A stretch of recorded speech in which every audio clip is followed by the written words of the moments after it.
नमस्कार, बहुत स्वागत है आपका। मैं हूं आपके साथ सुमित शर्मा। भोपाल से खबर है जहां पर शाहपुरा इलाके में सेक्स रैकेट का खुलासा हुआ। स्पा सेंटर की आड़ में चल रहा था सेक्स रैकेट। 2 नाबालिग लड़कियों को मुक्त करवाया है वहां से। स्पा सेंटर संचालक पर मामला दर्ज हुआ है। महिला थाना पुलिस की ये कार्रवाई। बड़ी खबर भोपाल से आपको बता रहे हैं जहां पर शाहपुरा इलाके में सेक्स रैकेट का खुलासा हुआ। स्पा सेंटर की आड़ में ये चल रहा था गोरख धंधा, जिसमें फरोशी का। सेक्स रैकेट में 2 नाबालिग लड़कियों को मुक्त करवाया गया है। स्पा सेंटर संचालक पर मामला दर्ज हुआ। महिला थाना पुलिस ने कार्रवाई की।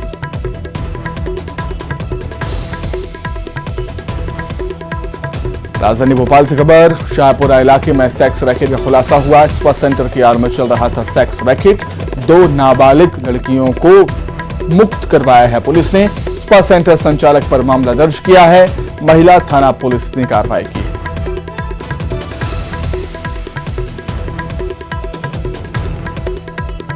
भोपाल से बड़ी खबर, शाहपुरा इलाके में सेक्स रैकेट का खुलासा हुआ।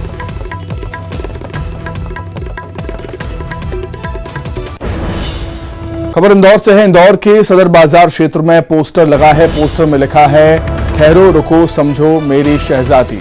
हमारी शहजादियों के कदम बहकाए जा रहे हैं, उनके दिल दिमाग को बरगलाया जा रहा है। बच्चियों पर नजर रखें, उन्हें समझाएं। पोस्टर पर हिंदूवादी संगठनों में नाराजगी है। बीजेपी ने असामाजिक तत्वों की करतूत बताई है।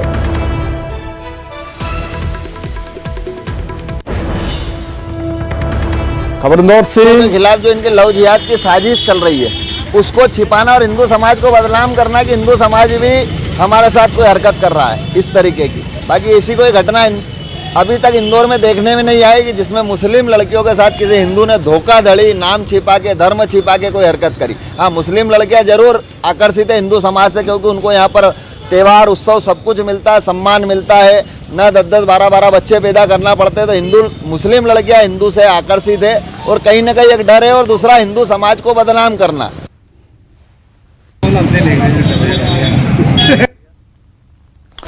तो इंदौर के सदर बाजार क्षेत्र का ये मामला, जहां पर पोस्टर लगा है और पोस्टर में लिखा है कि ठहरो रुको समझो मेरी शहजादी। हमारी शहजादियों के कदम बहकाए जा रहे हैं, उनके दिल दिमाग को बरगलाया जा रहा है। बच्चियों पर नजर रखें, उन्हें समझाएं।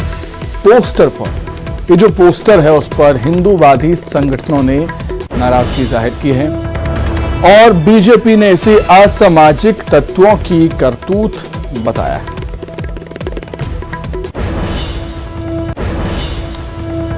शहरों से खबर है, कुशाभाऊ ठाकरे जिला अस्पताल में बड़ी लापरवाही सामने आई, जहां पर मेडिकल वार्ड की छत गिर गई। बाल बचा है। नर्सिंग स्टाफ गनीमत रही, किसी को कोई चोट नहीं आई है। जान बचाकर लोग वहां से भागे। छत गिरने से मरीज दहशत में है।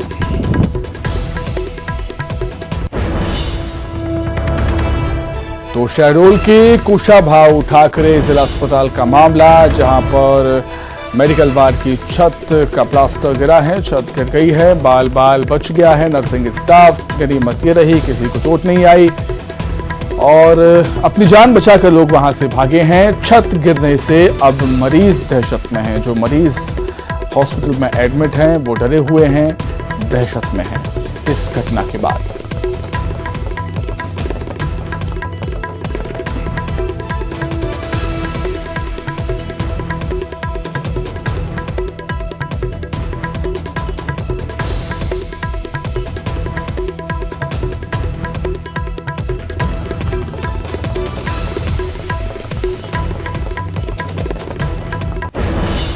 भोपाल से खबर है, महिला के साथ मारपीट हुई। कॉलोनी के लोगों ने छेड़छाड़ और मारपीट की। मामूली विवाद के चलते लोगों ने महिला के कपड़े फाड़ दिए। अवधपुरी थाने में पीड़िता ने शिकायत दर्ज कराई है। भोपाल से बड़ी खबर, महिला के साथ मारपीट हुई है। कॉलोनी के लोगों ने छेड़छाड़ और मारपीट की। मामूली विवाद के बाद लोगों ने महिला के कपड़े फाड़ दिए। अवधपुरी थाने में पीड़िता ने शिकायत दर्ज कराई है।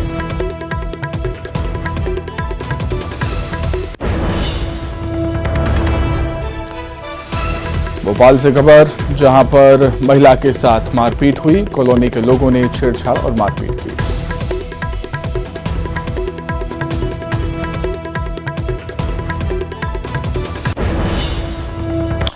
आइए अब 23 की महाभारत में हम सबसे पहले बात करेंगे प्रधानमंत्री नरेंद्र मोदी के सागर दौरे की। सागर में संत रविदास जी के मंदिर का भूमि पूजन कर दिया है प्रधानमंत्री मोदी ने। 100 करोड़ की लागत से तैयार होने वाले इस मंदिर की आधारशिला रखते समय अपार जन समूह को देखकर उन्होंने विश्वास जताया कि 1-1.5 साल बाद जब मंदिर बन जाएगा तो उसका लोकार्पण करने के लिए वो जरूर यहाँ पर आएंगे। लोगों की तरफ से उनका स्वागत करें पुष्प गुट भेंट कर। और साथ साथ आज के इस ऐतिहासिक अवसर पर एक विशेष संतों की कृपा से कुछ देर पहले मुझे इस पवित्र स्मारक के भूमि पूजन का पुण्य अवसर मिला है और मैं काशी का सांसद हूं और इसलिए ये मेरे लिए दोहरी खुशी का अवसर है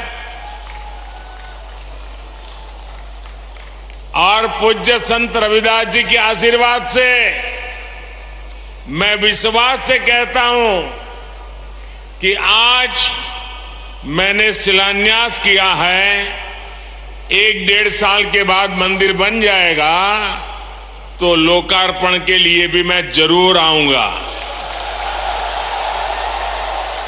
और संत रविदास जी मुझे यहां अगली बार आने का मौका देने ही वाले हैं।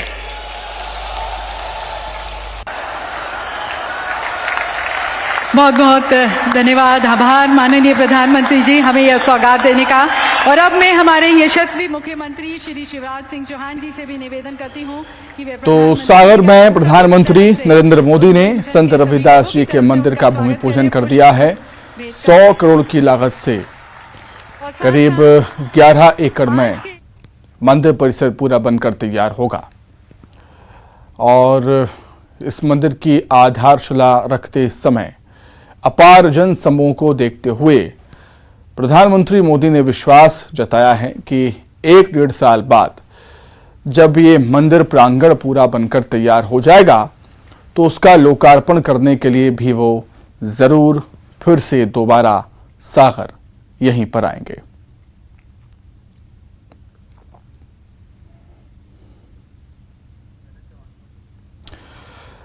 तो चलिए अधिक जानकारी के लिए हम सीधा रुख करेंगे। हमारे सहयोगी शैलेंद्र चौहान हमारे साथ जुड़ गए हैं। कैसा कार्यक्रम रहा आज का ये हम जानेंगे उनसे। शैलेंद्र, धार्मिक क्षेत्रों को विकसित करने की दिशा में बीजेपी सरकार का एक और बड़ा कदम।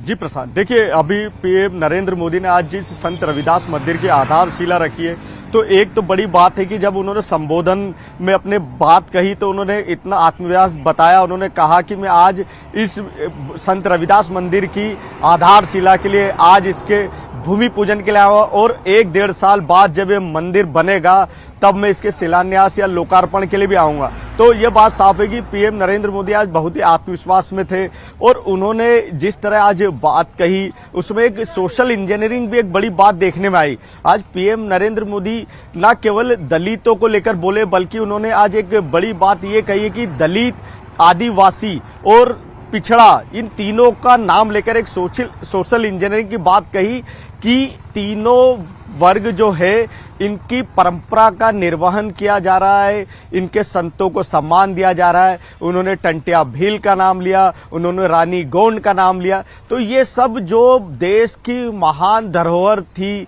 जो कहा जाता है कि जिन्होंने देश को एक समय दिशा दी, जो संत रविदास थे, ये सब ऐसे महान परंपरा के लोग कहे जाते जिन्होंने भारत देश को जो सांस्कृतिक पहचान थी उस सारे संस्कृति को एक नया एक मुकाम दिया, उस संस्कृति को आगे बढ़ाया।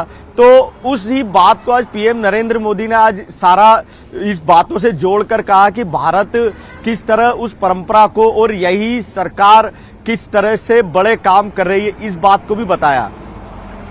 ठीक है शैलेंद्र, आपका बहुत शुक्रिया जुड़ने के लिए, तमाम जानकारी के लिए बहुत धन्यवाद। आगे बढ़ते हैं। चुनाव से पहले अब माझी समाज भी अपनी मांग को लेकर आगे आया है। दरअसल माझी समाज को ओबीसी का दर्जा मिला है लेकिन वे एसटी का दर्जा चाहते हैं। माझी समाज ने केंद्रीय मंत्री ज्योतिरादित्य सिंधिया से हक दिलाने की मांग की है।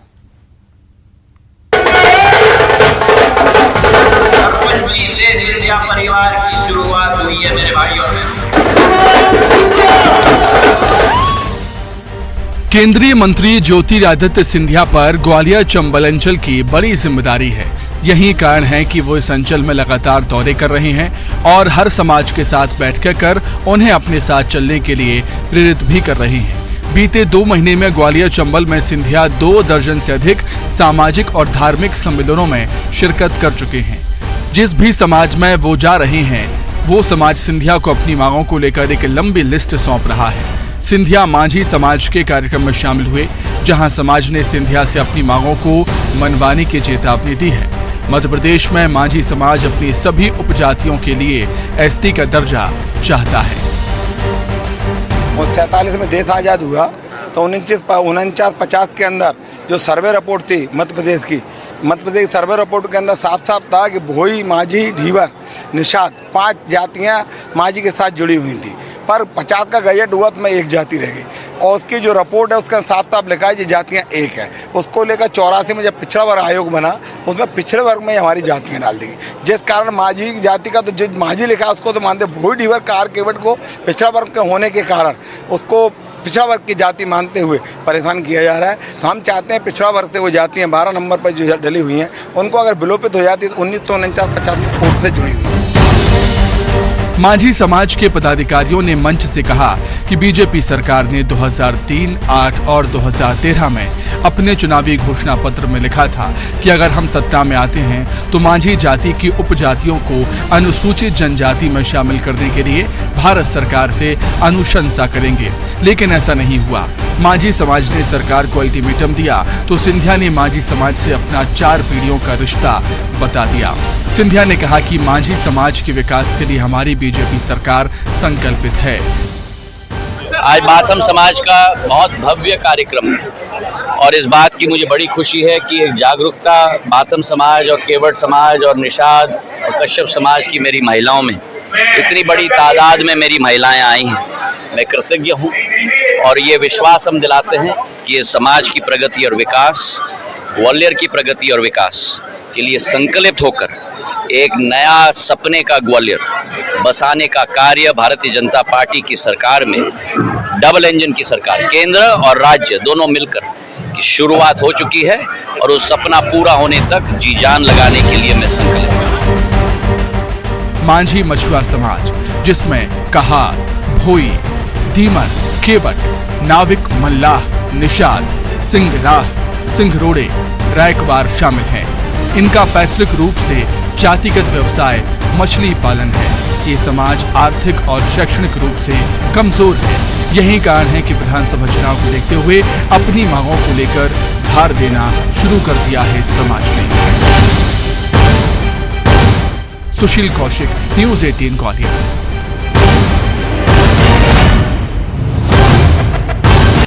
मध्य प्रदेश में विधानसभा चुनाव की दावेदारी कर रहे नेता जनता तक पहुंचने के लिए अनोखे तरीके अपना रहे हैं, जिससे उनकी जनता में पैठ बन सके। इंदौर में एक नेताजी तो 25 ई-रिक्शा चलवा रहे हैं। उन पर बकायदा एक स्कैनर है, जिसके माध्यम से लोगों से विकास की सलाह ली जा रही है। लोगों से अपील की जा रही है कि आप लोग कोड स्कैन करके और व्हाट्सएप नंबर पर अपने क्षेत्र के विकास को लेकर अपने विचार भेज सकते हैं। मध्य प्रदेश में होने वाले विधानसभा चुनाव में अभी बस 3 महीने का वक्त बचा है। ऐसे में जो उम्मीदवार हैं वो अपने अपने तरीके से प्रचार में जुट गए हैं और मतदाता ही भाग्य विधाता, ये जो इसमें वाक्य लिखा है बिल्कुल सही है, क्योंकि जो लोकतंत्र है उसमें मतदाता ही प्रत्याशी का भाग्य विधाता होता है। ये जो कांग्रेस के प्रदेश उपाध्यक्ष हैं स्वप्निल कोठारी, उन्होंने इस तरह के रिक्शे तैयार कराए हैं। ये बैटरी से चलने वाले ई व्हीकल हैं, जिन पर इन्होंने प्रचार अपना लिखवाया हुआ है कि मतदाता ही भाग्य विधाता। आपके मोहल्ले और क्षेत्र के विकास संबंधी कोई भी सलाह हो तो हमसे साझा करें। उन्होंने एक स्कैन करने के लिए कोड भी दिया हुआ है, व्हाट्सएप नंबर दिया हुआ है कि आप अपनी समस्या इसको स्कैन करें और अपनी समस्या इस व्हाट्सएप नंबर पर भेजें। एक तरह से लोगों से कनेक्ट होने के लिए इस तरह की जो ये रिक्शे हैं वो चलाए जा रहे हैं, जिससे ज़्यादा से ज़्यादा लोग गो तक ये पहुंच सकें। यहाँ जो ई रिक्शा ये चला रहे हैं इनसे हम बात करते हैं। जी बताइए, किस तरह के ये रिक्शे हैं और क्या लोग कर रहे हैं इसमें? इसमें 25 लोग होंगे। ये रिक्शा 25 चल रही है, इस पे स्कैन करके अपनी समस्या बताते हैं लोगों ने, इसके लिए चला रखेगा। और क्या बोलते जी, तो ये आप कितने समय तक रिक्शे चलाते हैं? 11 से 6 बजे तक चलाते हैं। लोग इसको स्कैन कर रहे हैं? हाँ, कर रहे हैं, स्कैन कर रहे हैं, अपनी समस्या बताते हैं लोगों ने।